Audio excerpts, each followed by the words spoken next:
Atos capítulo 5, a partir do verso 12, nós vamos até o verso de número 42. Peço que você acompanhe e siga a leitura. Diz assim a palavra do nosso Deus: muitos sinais e prodígios eram feitos entre o povo pelas mãos dos apóstolos, e costumavam todos reunir-se de comum acordo no pórtico de Salomão.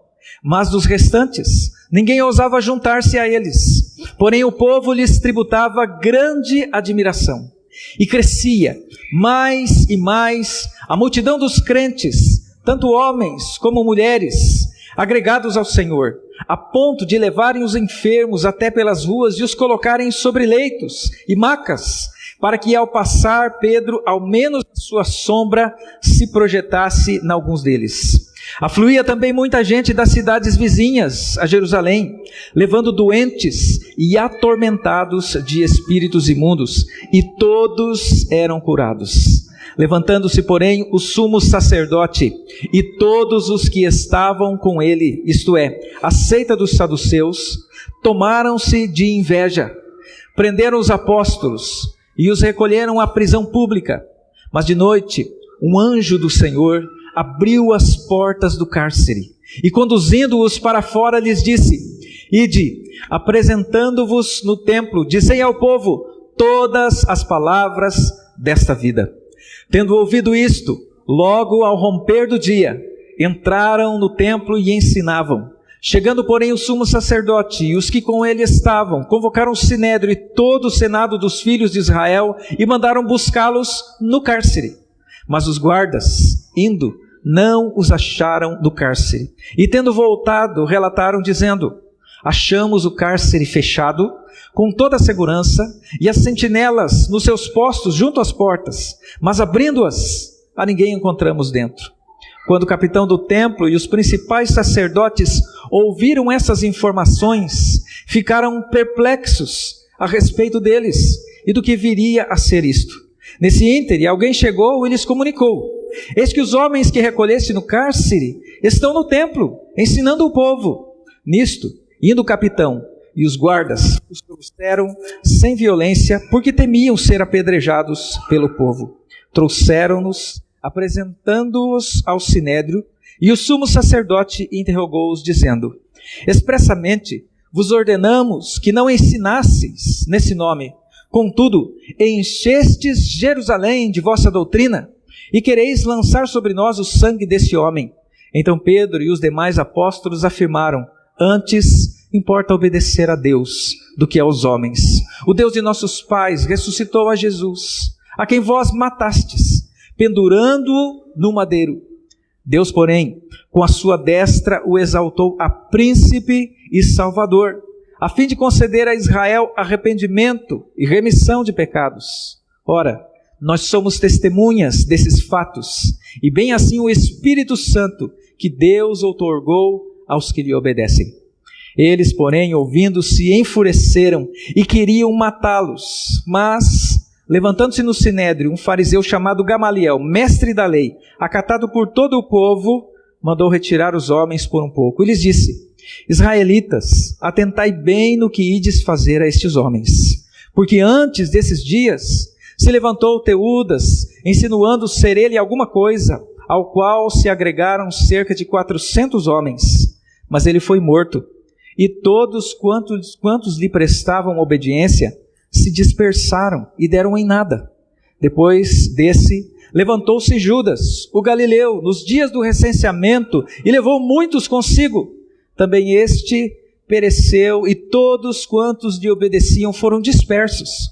Agora vos digo: dai de mão a estes homens, deixai-os, porque se este conselho ou esta obra vem de homens, perecerá.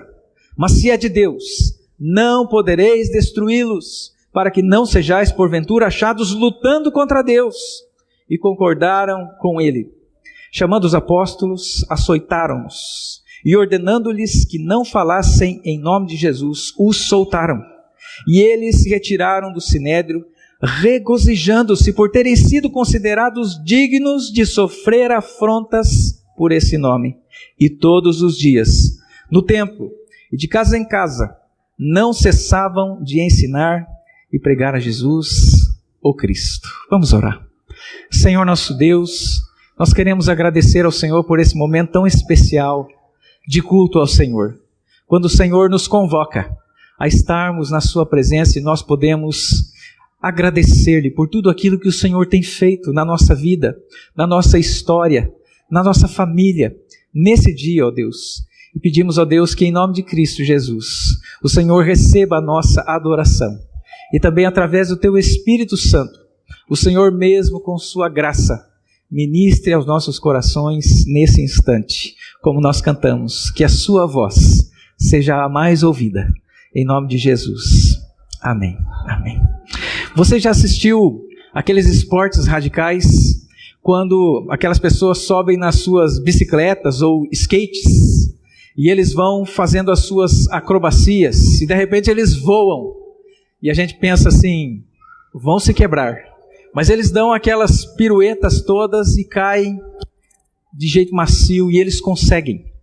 Em outros esportes nós vemos pessoas atravessando águas geladas, correndo distâncias muito grandes, e nós nos perguntamos, eu que tenho uma dor assim no joelho, me pergunto assim, como é que eles conseguem fazer tudo isso?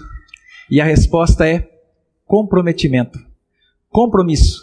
Eles têm uma vida dura, uma vida árdua, uma vida comprometida de treinos, de estudos, para que eles consigam então desempenhar da melhor maneira possível aquilo que eles descobrem que tem o dom para fazer, e então eles vão representar o seu país, vão representar aquelas pessoas que os patrocinam, e assim nós podemos ver tudo isso e até ficarmos de boca aberta e pensarmos, meu Deus, como é que eles conseguem fazer tantas coisas? Mas nós também somos chamados para coisas muito mais importantes do que um salto mortal, para coisas muito mais importantes que nós testarmos a nossa resistência física para que o mundo ache bonito ou feio. Nós fomos chamados para sermos testemunhas. Nós fomos chamados para sermos igreja de Deus. Nós fomos chamados para sermos povo de Deus que carrega o nome de Deus, representantes de Deus no mundo. Nós somos luz do mundo, luz do meio das trevas. Nós somos aqueles que fomos chamados para falar de Jesus. E ao falarmos de Cristo, enquanto glorificamos o seu nome, e as pessoas veem a nossa alegria por conhecermos a verdade sobre Cristo Jesus e o próprio Cristo, então nós transformarmos vidas de pessoas que morreriam eternamente, mas que agora viverão eternamente. E aí nós olhamos para esse texto aqui e nós percebemos mais uma vez, se você é um leitor da Bíblia, você vai perceber que não é a primeira vez que os sinais e prodígios, eles estão acompanhando a vida da igreja. Desde que Jesus, ele foi assunto aos céus, Jesus que desempenhou o seu ministério terreno junto com seus discípulos, mas depois que ele está nos céus, ele continua a desempenhar o seu ministério agora, através da igreja, pois somos o corpo de Cristo e ele é o cabeça. Tal é o tamanho da nossa missão e tal é a grandeza da nossa identidade no mundo.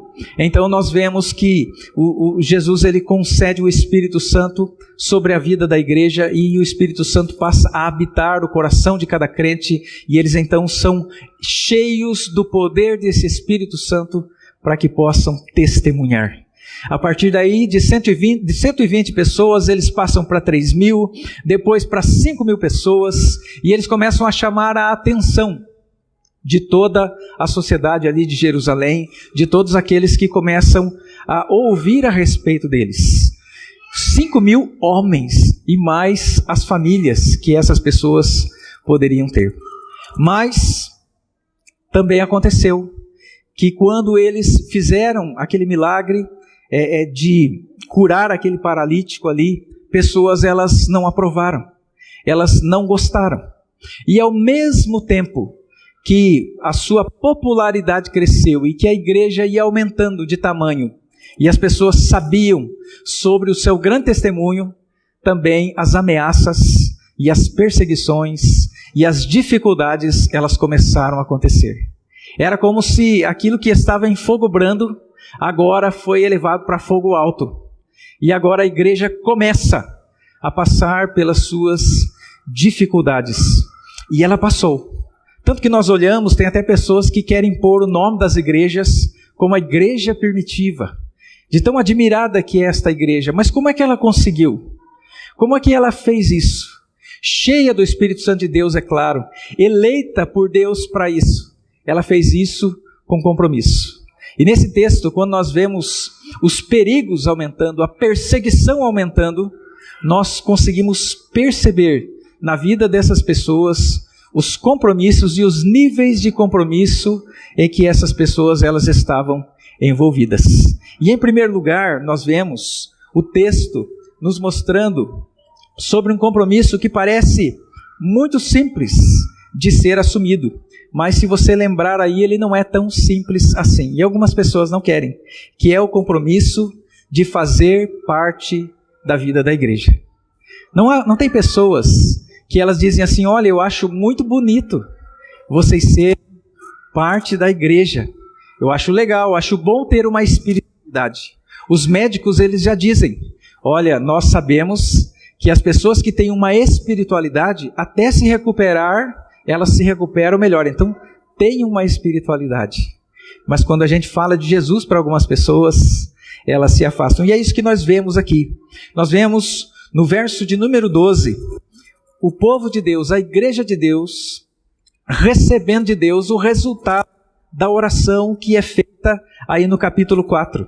Eles oram ao Senhor depois de terem estado uma vez diante de interrogatório, Pedro e João presos. Quando encontram a igreja, eles oram a Deus e eles dizem assim, a partir do verso 30 do capítulo 4, enquanto estendes a mão para fazer curas, ou melhor, vamos ler a partir do verso de número 28, para fazerem tudo que a mão do teu propósito predeterminaram, agora, Senhor, olha para as suas ameaças e concede aos teus servos que anunciem com toda a intrepidez a tua palavra, enquanto estendes a mão para fazer curas, sinais e prodígios por intermédio do teu santo servo Jesus. E tendo eles orado, tremeu o lugar onde estavam reunidos e todos ficaram cheios do Espírito Santo e com intrepidez anunciavam a palavra de Deus. Aí vai ser feito um parênteses para chegar mais perto de Ananias e Safira e de Barnabé, e depois continua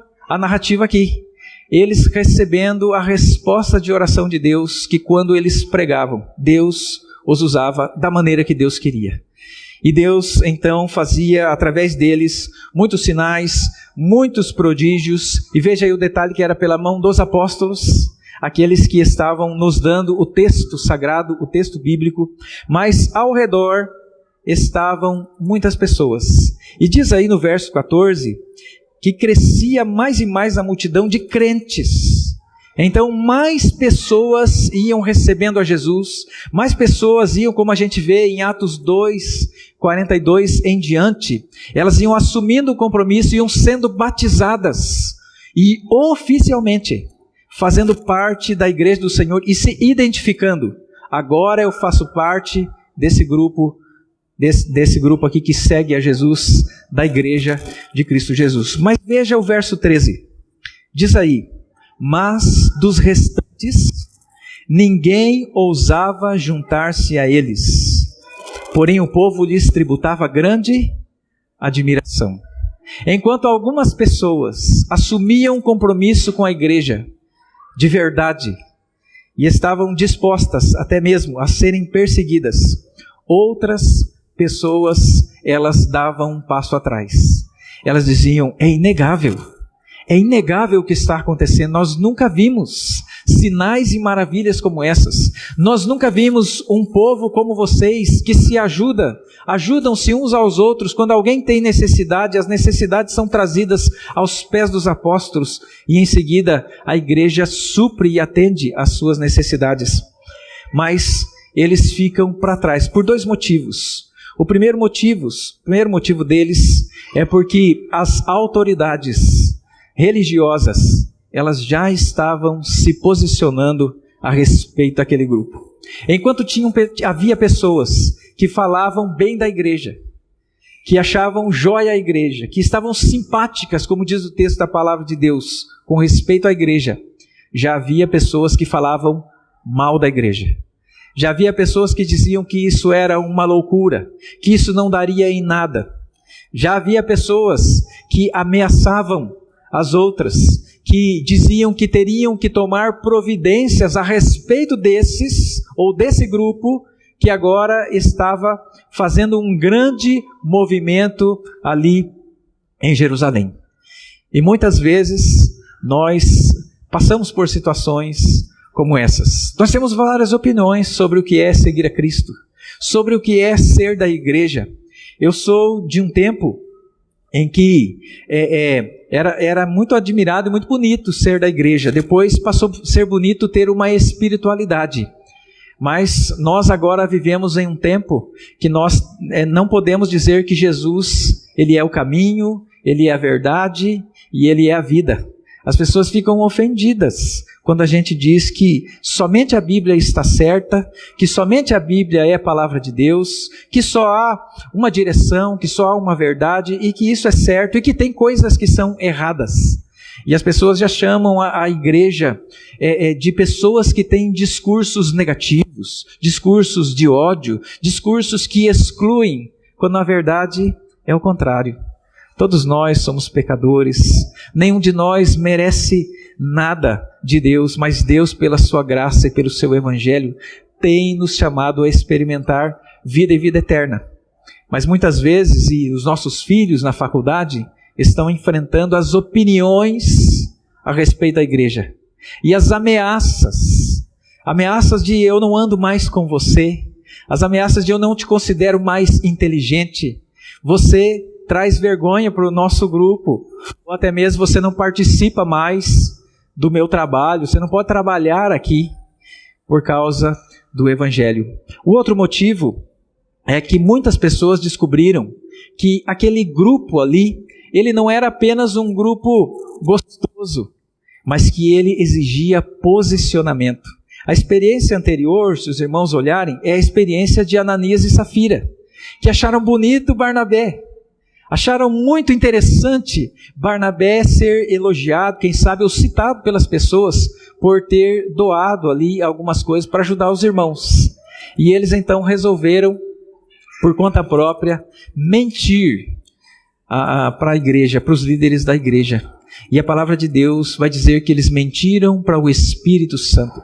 E quando eles mentiram para o Espírito Santo de Deus, tentaram levar a vida de igreja, ou a vida daquele povo ali, daquela maneira, eles não levaram uma repreensão apenas. Eles morreram. Eles caíram mortos. Para ser igreja, é preciso assumir compromisso. É preciso ter vida santa. É preciso ter sinceridade. É preciso saber que se carrega o nome de Deus, o nome de Jesus, o nome do Salvador. E agora, se pertence ao Salvador, a nossa vida não é mais nossa, mas a nossa vida pertence a Jesus. E por isso, por esses dois motivos que encontramos aqui no texto, e quem sabe por mais que nós não podemos encontrar aqui no texto, aquelas pessoas então admiravam a igreja, achavam bonito aquele movimento, mas elas diziam, para mim não, para mim não. Então o primeiro nível de compromisso é esse nível de fazer parte da igreja. Fazer parte da igreja de Cristo. Em segundo lugar, nós vemos que esta igreja, ela também assumiu o compromisso. É bem óbvio aquilo que está aqui no texto, mas eles estavam tão comprometidos com Cristo, a ponto de pregar o evangelho com ousadia. E aí nós sabemos, essa é a missão da igreja. Essa é a tarefa da igreja. É a adoração em primeiro lugar, glorificar a Deus, mas a pregação está lá, a proclamação do evangelho. É missão da igreja. E aí nós vemos que esses homens, os apóstolos, eles foram presos. A Bíblia vai dizer no verso 17, que o sumo sacerdote e todos os que estavam com ele, isto é, a seita dos saduceus, tomaram-se de inveja. Eles que eram religiosos, um grupo religioso, um grupo religioso, os saduceus, que não acreditavam em ressurreição e por isso eles ficam muito ofendidos, porque a pregação do evangelho envolve a ressurreição de Cristo. Eles não acreditavam também nos anjos, e então eles ficam com inveja e mandam prender os apóstolos para que eles fossem interrogados. Mas Deus, ao inspirar a palavra e também agir para mostrar para nós que tanto é verdade a ressurreição e que tanto é verdade a existência de anjos, escreve ali no verso 19 que eles foram soltos por intermédio de um anjo do Senhor que abriu a eles as portas do cárcere, conduzindo-os para fora. Então eles estavam pregando o evangelho, e pregando o evangelho eles foram presos. O que é que você faria se você fosse pregar o evangelho no seu trabalho e de repente alguém dissesse para você: se você continuar assim, você vai ser mandado embora? Claro, você não vai pregar o evangelho na hora do trabalho, mas aí você conversa com alguém fora e as pessoas te repreendem por isso, porque você tem uma fé. Se você fosse pregar o evangelho por aí e as perseguições elas começassem, o que você faria? O que você faria se dissessem assim: olha, você pregou, você falou daquilo que você acredita, mas hoje em dia não se pode mais fazer isso, para não ofender as pessoas. Então você para com isso e está tudo certo. O que nós faríamos nos dias de hoje?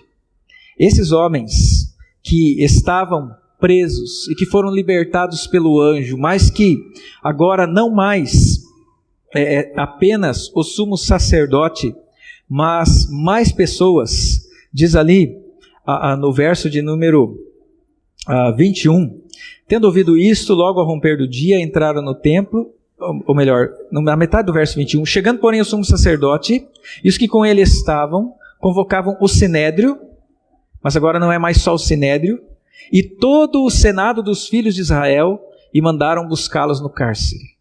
Era o pessoal de Jerusalém, mas agora de toda a nação, que foi convocada para vir ali, as autoridades religiosas, para dizer: vocês não podem pregar.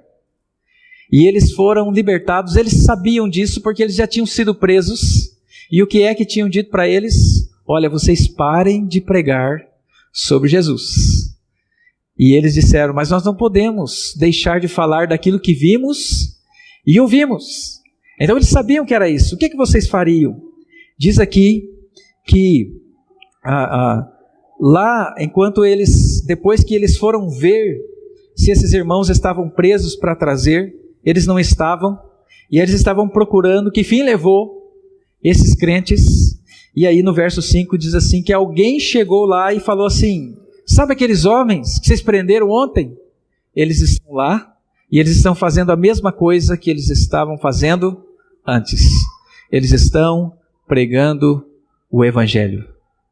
Você sabia que uma das principais tarefas, uma das principais missões que você e eu temos, assim como aquele que anda de skate é andar de skate, assim como aquele que é ciclista é andar de bicicleta, ser igreja envolve adorar a Deus, mas ser igreja envolve falar de Jesus.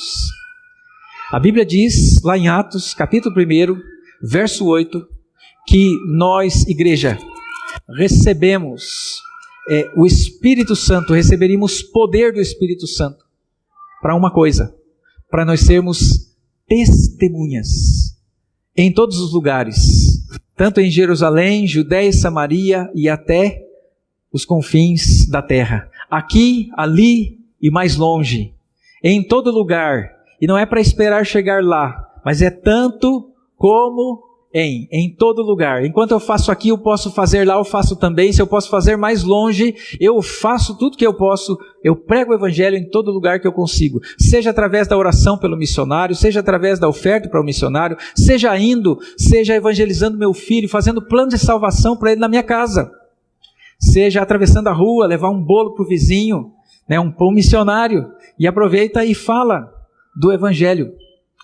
Essa é uma das nossas missões principais, e muitas vezes por muito menos do que uma prisão, por muito menos que uma repreensão de pessoas muitíssimo importantes, por muito menos que as ameaças que eles estavam recebendo aqui, nós deixamos de pregar o Evangelho. Às vezes por causa de comodismo, às vezes porque nós pensamos, o outro prega, e tantos são os motivos. Nós fomos chamados para a nossa geração, para cumprirmos os propósitos de Deus na nossa geração. Nós não teremos outra vida para isso. É esta vida, é agora, é nesse tempo, é agora que nós precisamos pregar o Evangelho, falar de Jesus, levar salvação, levar luz, levar verdade àqueles que estão perdidos. E mais, Jesus disse assim que as portas do inferno, elas não prevalecerão contra a igreja. Toda ameaça, toda perseguição, não é uma ofensiva contra a igreja, gente, mas é uma tentativa do inferno desesperada de conter a ofensiva da igreja. Nós não estamos nos defendendo das perseguições, irmãos. Nós não estamos com medo de que alguém venha contra nós e faça a gente parar de fazer alguma coisa. Mas nós somos aqueles que estamos indo, que estamos avançando, aqueles que estamos crendo de que o Evangelho, ele vai cumprir o seu propósito, que o reino de Deus já chegou quando Jesus, ele nasceu, viveu, morreu e ressuscitou, que nós fazemos parte desse reino e que na sua vinda esse reino será implantado. Quer o inferno resista ou não, as portas do inferno não prevalecerão contra a igreja avançará.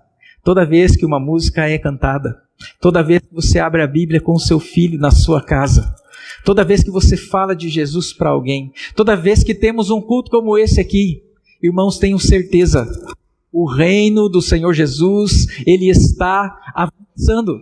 Não é em vão que nós estamos aqui, nós estamos fazendo parte do avanço do reino de Deus nesse mundo. Nós precisamos pregar o Evangelho. Então, eles assumiram compromisso com a igreja, em primeiro lugar. Eles se identificaram com aquele povo. Em segundo lugar, eles passaram a pregar o Evangelho. E em quarto lugar, eles eram tão comprometidos com Cristo, que eles priorizavam Deus ao invés dos homens. Diz aí que eles foram trazidos, e quando foram trazidos, foi dito para eles assim: olha, vocês, já não dissemos para vocês que não era para vocês pregarem? E veja que o sucesso da pregação deles, verso 28, diz assim que expressamente vos ordenamos que não ensinasseis nesse nome. Contudo, veja só, enchestes Jerusalém da vossa doutrina. O Evangelho avançou. Jerusalém estava cheia do Evangelho. E eles falam agora sobre o fato de eles terem ido contra Jesus. E quereis lançar sobre nós o sangue deste homem. Então, Pedro ele vai responder o seguinte: antes importa obedecer a Deus do que aos homens.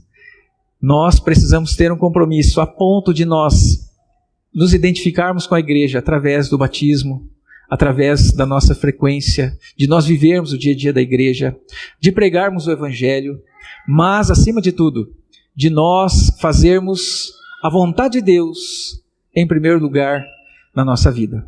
E aí quando nós olhamos para esse texto, nós pensamos sempre que é quando alguém vier contra nós, será que nesse dia eu vou dizer a mesma frase? Mas eu quero dizer assim, e com muita tristeza às vezes, nós olhamos para a nossa própria vida, que muitas outras coisas pequenas têm nos levado a não priorizar a vontade de Deus na nossa vida.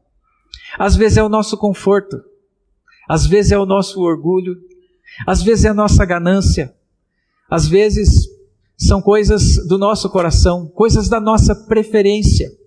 Ao invés de preferirmos a Deus, preferimos a vontade de Deus, nós preferimos o que eu quero. Eu quero isso. Alguém lê um versículo para nós e a gente diz assim: mas isso é muito radical. Eu não acho que é assim. Eu não vou fazer assim. Não quero acreditar que é desse jeito. Mas se essa é a palavra de Deus, ela precisa ser a nossa regra de fé e de prática. Ela tem que ser a voz mais ouvida, mas não só mais ouvida, mais obedecida, praticada em todos os dias. E é interessante que quando nós olhamos para as autoridades religiosas e os apóstolos, e nós nos lembramos que no passado as autoridades religiosas, elas entraram em contradição com o Senhor desses apóstolos, que era Jesus, nós vemos que isso se repete. Nós precisamos pensar assim, mas quem eram esses que tinham autoridade? Para que eles tinham autoridade? Para que o Sinédrio existia?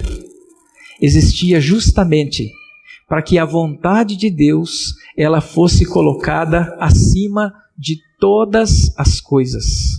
Mas é interessante que justamente esses homens aqui, eles estavam contra Jesus. Justamente esses homens aqui agora estavam contra os seus discípulos, os apóstolos. E quando nós olhamos para o parecer de Gamaliel, Gamaliel alerta. Olha, se isso não vier de Deus, isso acaba. Gamaliel estava errado nessa primeira afirmação. Porque tem muita coisa que não é de Deus e que está por aí há muitos anos, não é verdade? Mas na segunda afirmação, ele está certo. Verso 39.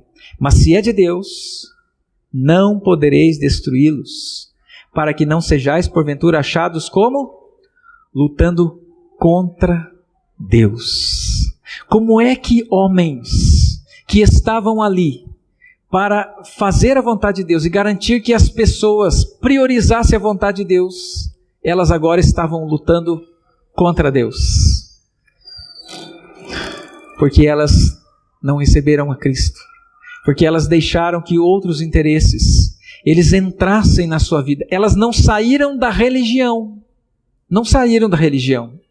Elas ficaram, inclusive, com os benefícios da religião. Os seus empregos, o seu ganha-pão, o seu poder, a sua autoridade. Mas elas estavam contra Deus. E nós precisamos tomar cuidado. Porque no nosso tempo, quem são esses? Quem é que é testemunha para que a vontade de Deus seja feita? Através de quem todas as coisas estão sendo restauradas, tanto no céu quanto na terra. É através de Cristo, o cabeça, e da sua igreja, o corpo, na terra. Nós somos esse povo chamados para isso. Mas nós corremos o risco de nos parecermos com esse, se nós nos afastarmos disso. A boa notícia é que quando nós ouvimos a palavra de Deus, e quando alguém vai contra isso, aí Gamaliel está certo. As pessoas não estão lutando contra nós, mas elas estarão lutando contra Deus. Por isso que o melhor lugar é o lugar da obediência. É o lugar de se comprometer com Deus, a ponto de dizer assim: importa obedecer a Deus antes de qualquer outra coisa. E em último lugar, nós vemos esses homens aqui com um compromisso muito grande. Eles estavam comprometidos com Cristo a ponto de alegrar-se por sofrer em seu nome. Veja aí o verso de número 40. Diz assim: chamando os apóstolos, açoitaram-nos e ordenando-lhes que não falassem em nome de Jesus, os soltaram. E eles se retiraram do sinédrio, regozijando-se por terem sido considerados dignos de sofrer afrontas por esse nome. Eles assumiram a identidade de igreja, eles foram cumprir a missão a que eles foram chamados, eles priorizavam a Deus em todas as áreas da sua vida, e quando eles foram perseguidos, prejudicados por causa do nome de Jesus, ao invés de ficarem chateados, murmurando, decepcionados, eles se regozijavam, porque eles puderam sofrer afrontas por causa do nome de Jesus. Por que isso é importante? Nós vivemos em um tempo em que nós estamos vendo o mundo ao redor parece que crescer contra o cristianismo. Não sei se você tem sentido isso. E às vezes nós vamos ficando acuados e com medo, e talvez tentados a negociar valores para que a gente não seja perseguido, para que os nossos filhos não sofram perseguição. Mas a palavra de Deus nos ensina que é um privilégio sofrermos por causa de Cristo. Até um tempo atrás, e eu acredito que seja assim, a pandemia acabou um pouco com isso, mas as igrejas, muitas delas, elas diziam: venha para cá, venha para Jesus, e aqui não tem dificuldade. Venham para Jesus e aí você vai conseguir o que você quer. Mas quando nós olhamos para o chamado dos discípulos, dos apóstolos, dos crentes, nós somos chamados a deixar todas as nossas coisas para vivermos por Jesus, a ponto de quando e se formos perseguidos, nós nos regozijarmos. Há um tempo atrás nós fizemos parte do DIP, Dia da Igreja Perseguida, lá em Guarapuava, e aí chega para a gente assim, um monte de depoimentos de pessoas que elas estavam presas. O ano passado era sobre os presos por causa de Jesus. E eu, quando recebi, a primeira coisa que eu pensei: meu Deus, se fosse meu filho, né? Como é que eles conseguem ficar firmes? Como é que eles conseguem continuar? Ora, se o Espírito Santo de Deus habita em nós, e se o Espírito Santo de Deus habita nesses irmãos que estão presos por causa do Evangelho, por causa de Cristo, então o sentimento que há não é sentimento de fracasso, não é sentimento de perda. Lembre-se que as portas do inferno não prevalecerão contra a igreja. É sentimento de que eles fazem parte desse movimento do Evangelho, e que ao pregar o Evangelho, o inferno tem vindo contra eles, e eles, mesmo sofrendo, continuam, como esses homens continuaram, e eles se regozijavam por fazer parte, porque a sua vida está valendo a pena, a sua vida tem sentido, a sua vida é de Cristo, e o mundo reconhece, as trevas reconhecem isso. Não que a gente busque esse reconhecimento: eu não quero ser perseguido, mas se vier, nós não temos motivos para nos entristecermos, se for por causa de Cristo. E aí a pergunta para nós é: como é que está o nosso compromisso? Quando nós pensamos nos grandes atletas, nos grandes feitos de muitas pessoas, e quando nós pensamos na nossa igreja, quando eu penso na minha igreja em Guarapuava, quando eu penso em mim como um pastor simples, mas pensando que tem uma grande missão, como é que está o nosso compromisso? Como é que está a nossa missão? Como é que está o nosso desempenho? Será que nós não poderíamos estar impactando mais esse mundo? Será que nós não poderíamos estar avançando ainda mais? Será que nós não poderíamos estar dando ainda mais frutos? Será que nós não poderíamos estar vendo a ação de Deus ainda mais? Eu sei que nós estamos vendo, por isso nós estamos aqui, estamos exaltando a Deus. Mas será que nós não poderíamos estar vendo muito mais, se o nosso compromisso fosse como o compromisso destes irmãos aqui? Gostaria de perguntar para aqueles que ainda não assumiram um compromisso com a igreja: o que te impede de andar com Deus? O que tem te atrapalhado? Nós lemos um texto aqui que diz para tirar tudo aquilo que nos atrapalha e olhar para o autor e consumador da nossa fé. O que está entre você e Deus? O que impede você de conhecer o que é vida com Deus? Igual os outros falam, mas que você diz: eu ainda não sei o que é. Eu quero dizer para você: deixe tudo de lado. Receba Jesus como seu Senhor e seu Salvador. Assuma um compromisso com Ele primeiramente. E depois de ter assumido um compromisso com Ele, assuma um compromisso com a igreja. Faça a classe. Professe a sua fé. Batize os seus filhos. Assuma um compromisso. Ande com a igreja. A outra coisa importante para nós, quando nós pregamos o Evangelho, é lembrar que nada pode impedir o Evangelho. Nós podemos ser impedidos. Nós podemos até mesmo perder a nossa vida por causa do Evangelho. Mas o Evangelho não pode ser impedido. Se as nossas vidas estiverem sendo usadas em prol do Evangelho, louvado seja o nome de Deus, porque o Evangelho está avançando e porque nós estamos cumprindo a nossa parte como cristãos verdadeiros. Em outro lugar, em terceiro lugar, você tem obedecido antes a Deus do que aos homens? Em sua casa, a vontade de quem que se realiza, que acontece? É a sua ou é a de Deus? No dia a dia, na vida da igreja, no ministério que você participa, você tem experimentado a boa, perfeita e agradável vontade de Deus? E em último lugar, não se iluda.